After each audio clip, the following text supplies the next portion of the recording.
দেখুন প্রথম দিন থেকেই নেমেছি। সরকার 4 তারিখ গঠন হয়েছে, 8 তারিখ নেমেছি রাস্তায়। সরকারকে কি সময় দেবেন না? সময় কিসের চাই? সরকার কি নতুন এসে ঘর সংসার করছে নাকি? এটা একটা সিস্টেম। সিস্টেমে একটা দল চলে গেছে আর একটা দল এসেছে, চালাবে নিয়ম অনুযায়ী।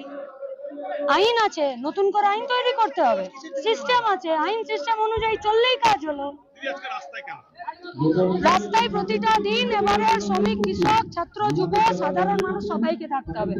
কারণ দেশ এবং আমাদের রাজ্য জুড়ে যে দমন নীতি শুরু হয়েছে, সেই দমন নীতির বিরুদ্ধে নিজেদের পেটের ভাতকে, রুটি রুজিকে, জিনিসের দামকে, কাজকে যদি সিকিউর রাখতে হয়, রাস্তাই একমাত্র রাস্তা। সরকার কি প্রতিশ্রুতি যেগুলো দিয়েছিল সেগুলো কি মানছে? কি প্রতিশ্রুতি দিয়েছিল? অন্নপূর্ণা ভান্ডারের প্রতিশ্রুতি যা আজ করছে সেটাই দিয়েছিল।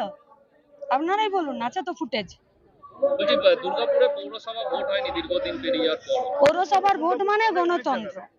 পঞ্চায়েতে নির্দিষ্ট সময় পর ভোট মানে গণতন্ত্র।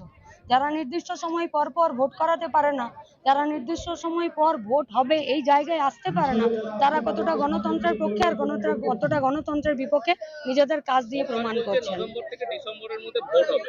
করুক, শান্তিপূর্ণ, সুষ্ঠু, সাধারণ মানুষ যাতে নিজের ভোটাধিকার প্রয়োগ করতে পারে সেই অনুযায়ী ভোট করুক। মানুষও তাই চাইছে। সারা দেশ জুড়ে ককরোচ জনতা পার্টি একটা উত্তাল অবস্থা তৈরি করেছে। ককরোচ জনতা পার্টি একটা দাবি তুলেছে, গোটা দেশের সাধারণ মানুষ, ছাত্র, যুব, সমস্ত অংশের সাধারণ মানুষ সেই দাবিকে সমর্থন করে রাস্তায় নেমেছে, লড়াই করেছে। যা দাবি তুলেছিল সেই দাবিকে সরকারকে মেনে নিতে হয়েছে। স্বাধীনতার প্রথম মানুষের দাবিতে, আন্দোলনের চাপে শিক্ষামন্ত্রী পদত্যাগ করেছে। কেন না? ডাক্তার তৈরি হবার যে পরীক্ষা, সেই পরীক্ষার প্রশ্নপত্র লিক হচ্ছিল মানে কেউ বেচছিল মানে কেউ কিনছিল।